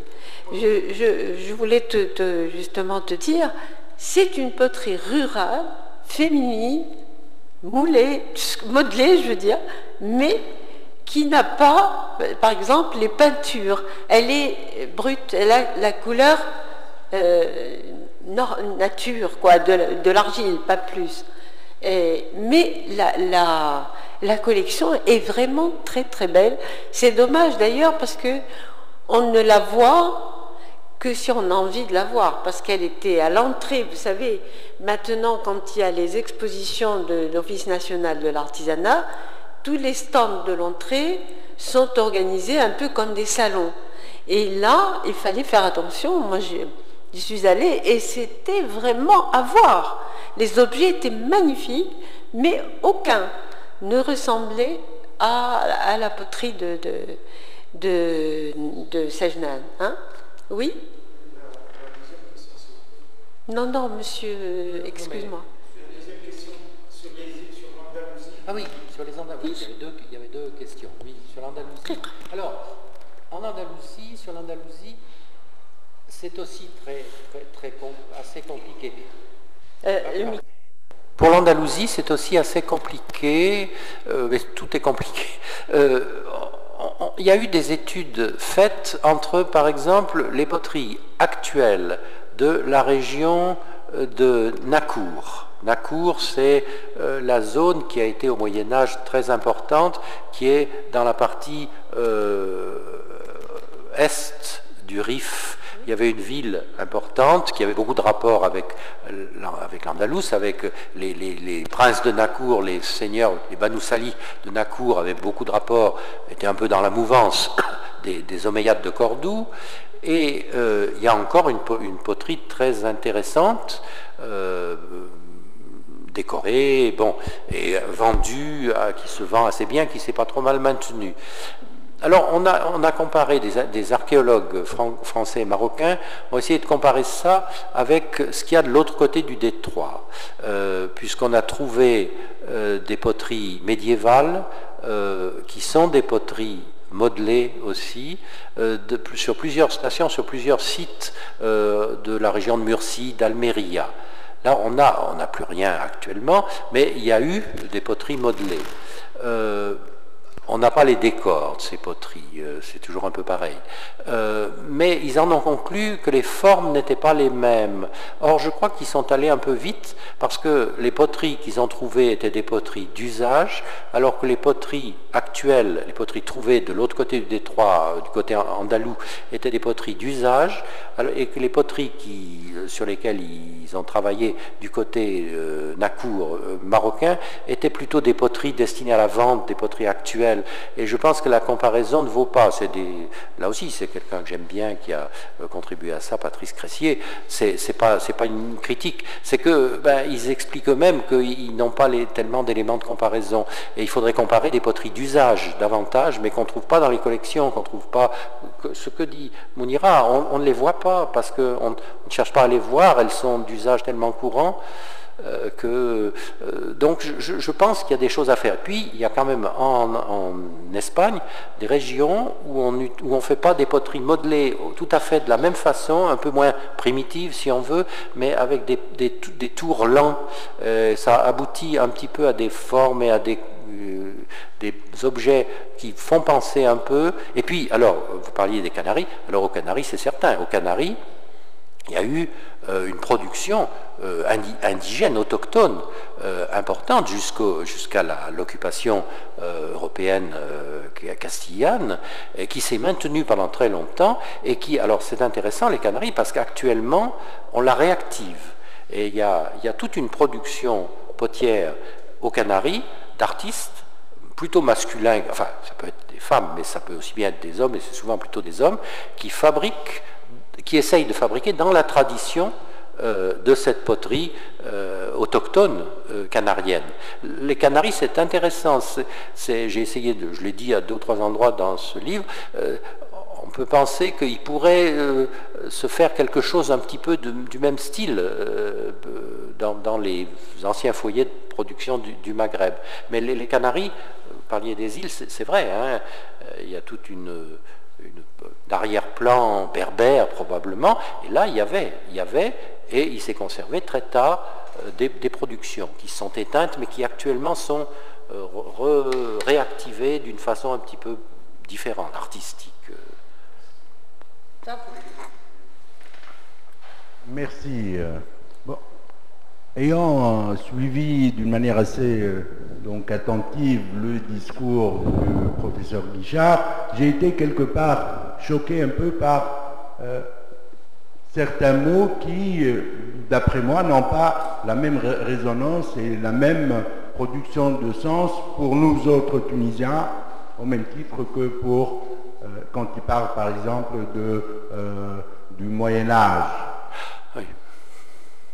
On a une autre perception de notre Moyen-Âge qui est, à mon sens, différente de celle du Moyen-Âge européen, par exemple.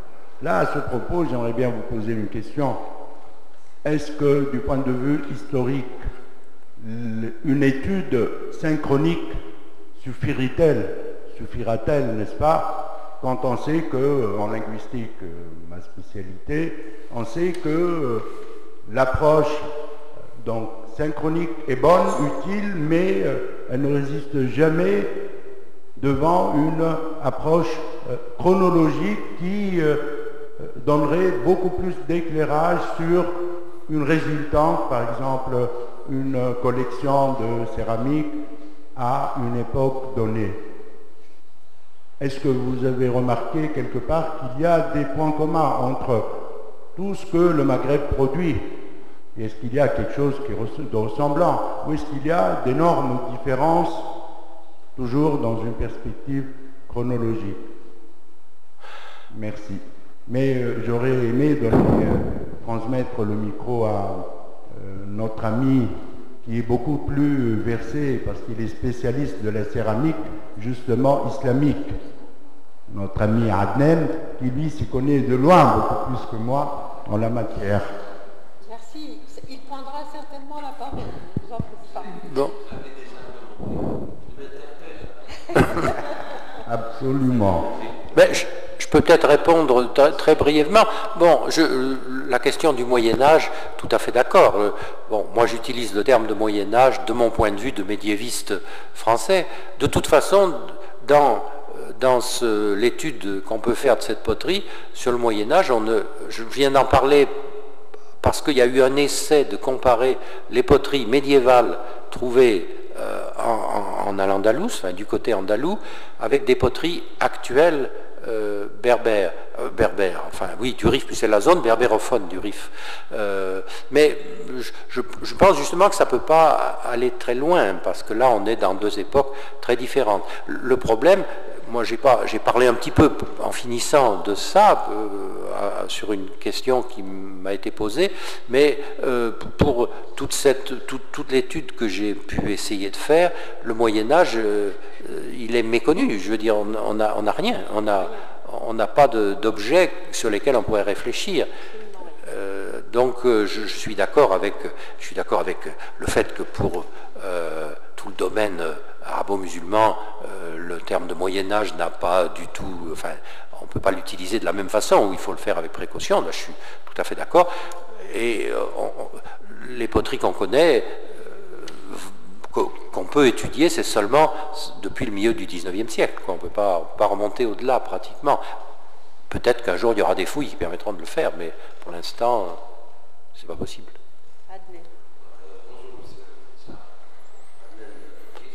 Ah, oui, pardon. On se connaît, mais...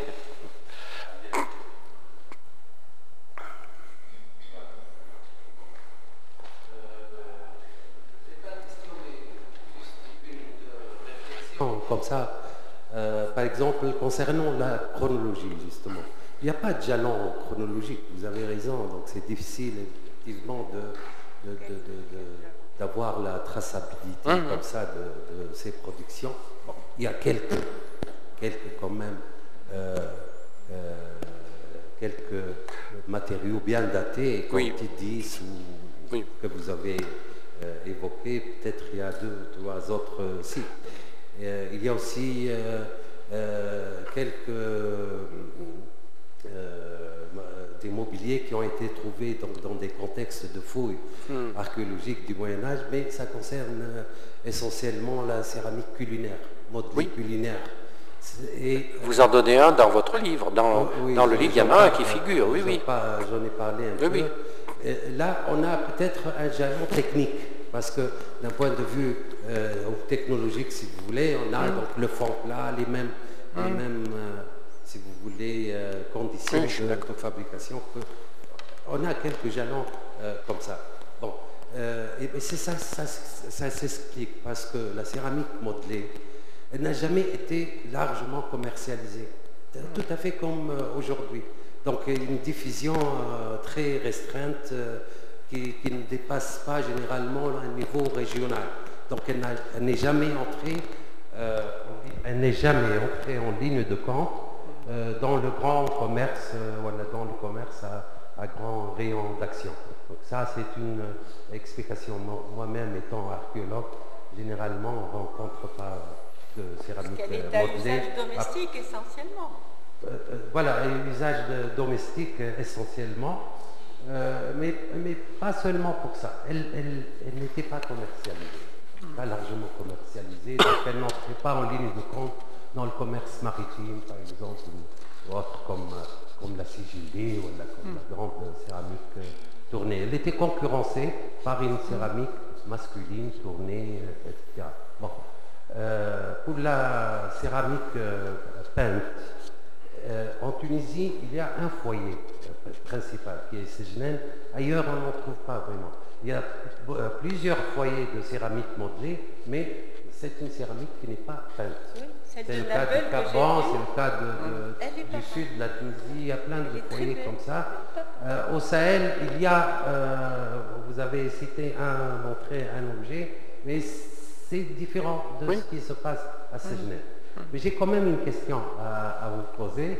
Elle concerne un aspect décoratif de la céramique peinte de Sejnen, c'est le décor figuratif. Je pense que Sejnen a ceci de spécifique. Si vous pouvez commenter un peu cet aspect. Moi, ça m'a interpellé. Mais beaucoup attiré mon attention. Non, je crois que la question est tout à fait justifiée. Je pense qu'on ne peut pas ne pas se la poser. Vous voulez dire par rapport à une tradition qui est très peu figurative en général dans ces poteries rurales. Sejnen est effectivement le foyer où on a le plus de représentations figurées, mais il faudrait, je n'ai pas tout dans la tête, mais les céramiques qu'a recueilli Gobert dans les années 30, 40, enfin 20, 40, il y a très peu de figuratifs. Je pense que c'est quelque chose qui est venu tardivement.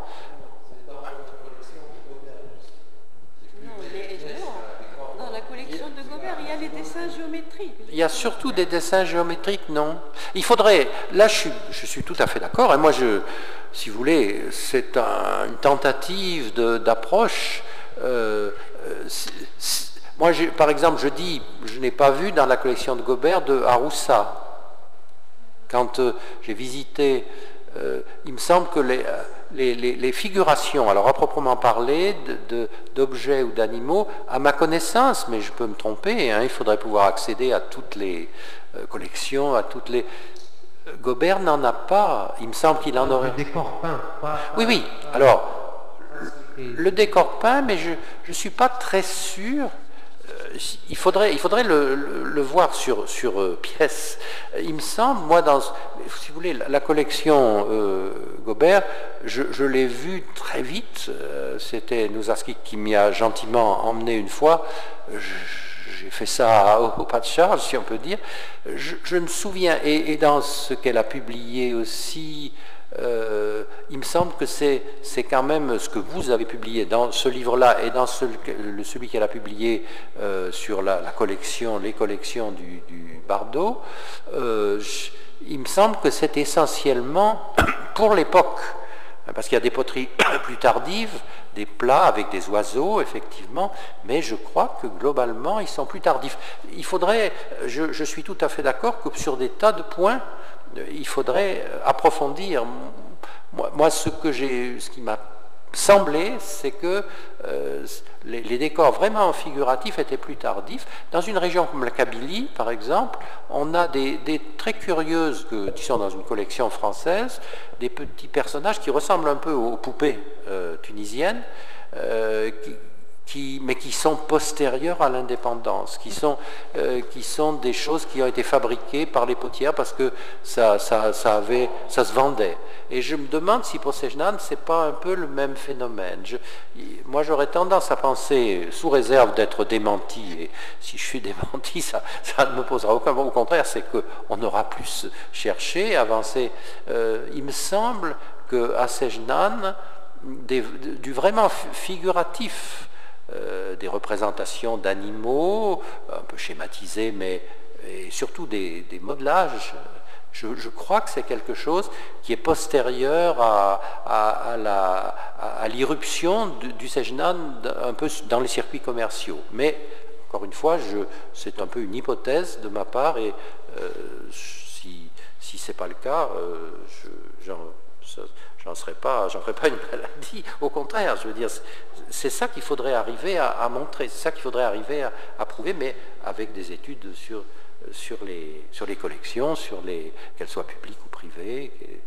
Je suis bien d'accord. Hein. Madame, alors ça va être, j'allais dire, ça va être la dernière.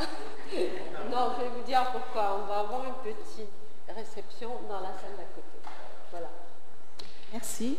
Je vous remercie pour votre exposé. Pour ma part, je voulais un peu rebondir par rapport à la question de l'ornementation et du décor, donc, et de la poterie nue, qui n'est pas décorée. Parce qu'en fait, j'ai fait une étude sur la question, j'ai fait une thèse sur la poterie berbère, la poétique, mais en fait, j'ai pris dans mon corpus, c'est Tescleia et Sajnani. Donc c'est le fer qui m'a intéressée parce que poétique avec 2 points et non pas avec un seul point. Donc voilà. Là...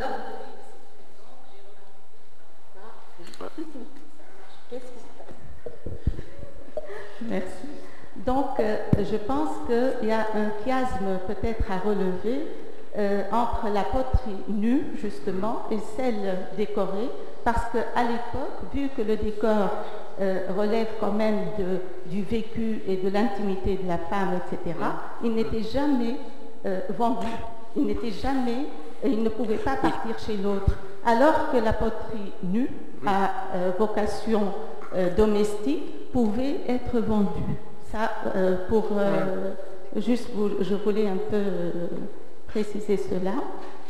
Par rapport donc à la figuration, etc., il me semble qu'au départ, c'était géométrique, mais on a vu très tôt des petits avions, par exemple, très linéaires, mais ils existaient. Donc, c'est quand la poterie a commencé à décorer, commencé à déménager ailleurs, avec la commercialisation, etc., que les choses ont changé et on a vu pas mal quand même de figurations, l'oiseau, etc.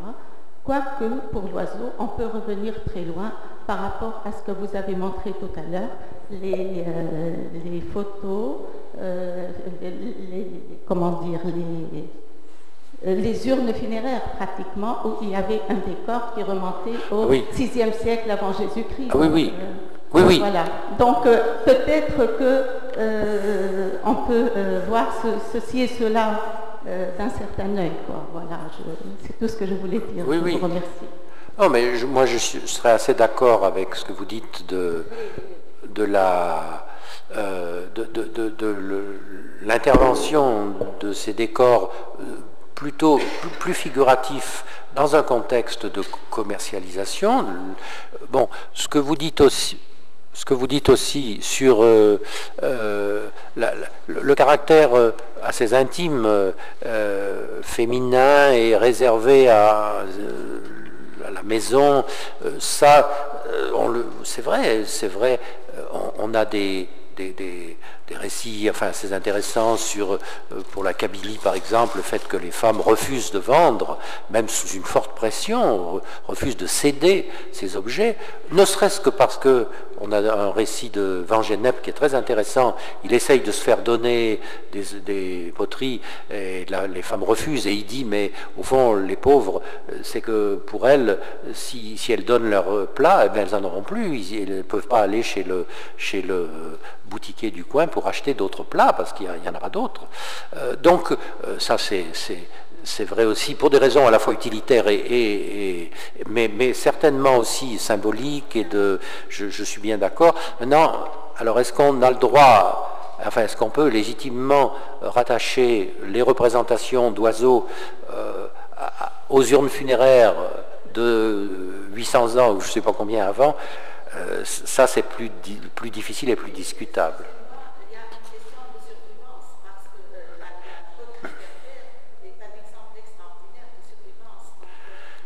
Oui, une survivance peut-être plus technique que décorative, mais c'est tout. Je suis tout à fait d'accord. Hein, tout est à chercher. Moi, si ce livre pouvait donner l'idée ou favoriser ou inviter à faire des recherches qui éventuellement démentiraient des affirmations forcément peut-être un peu trop rapides, parce que quand on propose une vision des choses, j'en serais ravi, hein, je serais le premier à en être enchanté. Merci. Voilà, donc très vite, bon, je me présente, donc je suis le doctorant de ces deux grands qui animent cette séance. J'ai eu la chance d'être encadré merveilleusement par M. Pierre Guichard et Mme Mounira Chakoutou. Bon, ce livre, finalement, si j'ai bien compris, c'est le fruit d'une passion personnelle, mais finalement qui s'associe à un souci académique de Pierre Guichard, l'historien, hein, finalement. Oui. Bon, je suis... et là, je raconte mon intérêt avec ce sujet. Bon, j'ai étudié un peu la région de Sagenel et on a beaucoup discuté sur l'apport de cette culture matérielle pour étudier cette question identitaire ou cette double identité de cette région, donc la question d'arabité, la question de berbérité. Et là, finalement, cette céramique nous a apporté beaucoup de choses sur ces questions d'occupation du sol, et finalement, c'est une source qui a comblé relativement le silence des sources écrites qui nous rencontrent si on étudie une société sans histoire, entre guillemets, sans histoire. Mais ma question, c'est sur le titre donné à cet ouvrage-là par la main des femmes, finalement. C'est une production féminine, oui. On la qualifie de production féminine peut-être parce qu'elle est domestique, mais les enquêtes, je me rappelle bien de l'enquête que j'ai menée dans la région de Sagenel, c'est une poterie qui est la production de toute une communauté rurale, oui. Donc, et il y a une division très stricte dans la division du travail pour le collecte de l'argile, ainsi de suite, jusqu'à la fin de la fabrication de l'objet. Voilà, je vous remercie. Alors, je réponds très brièvement, je me dédouane complètement du titre. Mounira disait tout à l'heure que c'était un titre qui pouvait parler, parce qu'il n'est pas de moi. Moi, j'avais un autre titre qui peut-être avait été prêté à critique aussi. J'aurais volontiers appelé ce livre le premier des arts premiers, en mettant art premier entre guillemets, avec un point d'interrogation, pour ne pas prendre le terme d'art premier qui est un peu, un peu contesté. Oui, mais alors, le musée n'en a pas voulu. Au dernier moment, les caisses de carton du livre, qui sont, puisque le livre a été produit par la Maison de l'Orient de Lyon, c'est la Maison de l'Orient qui a tout récupéré, qui a mis en page, puis ensuite le musée est intervenu, m'a imposé toute une recorrection. Bon, enfin, ça a été une rude épreuve et j'en suis sorti, j'en suis bien content. Mais les caisses portent encore le titre que moi je voulais donner. Qui était le premier des arts premiers, la poterie modelée féminine du Maghreb, en mettant bien art premier entre guillemets, parce que dans les arts, ce qu'on appelle les arts premiers, mot, expression un peu contestée, contestable peut-être, il me semble que c'est un des arts qui est les plus premiers, peut-être parce qu'il est féminin, parce qu'il ne nécessite aucun outil, alors que beaucoup d'autres arts premiers nécessitent quelques outils. Mais il n'a pas eu la même fortune, le même itinéraire, et en particulier commercial, que beaucoup d'autres arts dits premiers. Voilà, moi je voulais plutôt entrer par cet aspect des choses. Le musée m'a posé un niet formel. Oui, je suis d'accord avec le musée. Oui, alors un des arguments, c'était le musée du Quai Branly lui-même n'utilise plus le terme. Ce qui est faux, parce qu'il y a eu, à 30 km de chez moi, il n'y a pas très longtemps, une exposition organisée par les arts premiers, qui était le musée des arts, les arts premiers, dialogue avec la grotte Chauvet. La grotte Chauvet, qui est une grotte récemment découverte. Donc c'était la mise en correspondance d'objets d'art premiers du musée du Quai Branly. Moi, il me semblait qu'il y avait plus de problématiques dans ce titre. Mais je suis d'accord, mais finalement... Le titre est très bienvenu, c'est de la poterie féminine. Mais, encore une fois, il n'est pas de moi. Oui, bah, tant pis. En même temps, il faut que l'éditeur ait son mot à dire. Alors, si vous voulez prolonger un peu la discussion... Luta, ah bon? Voilà, ah, d'accord. Ça va être en bas. Merci à vous d'être venus. C'est gentil.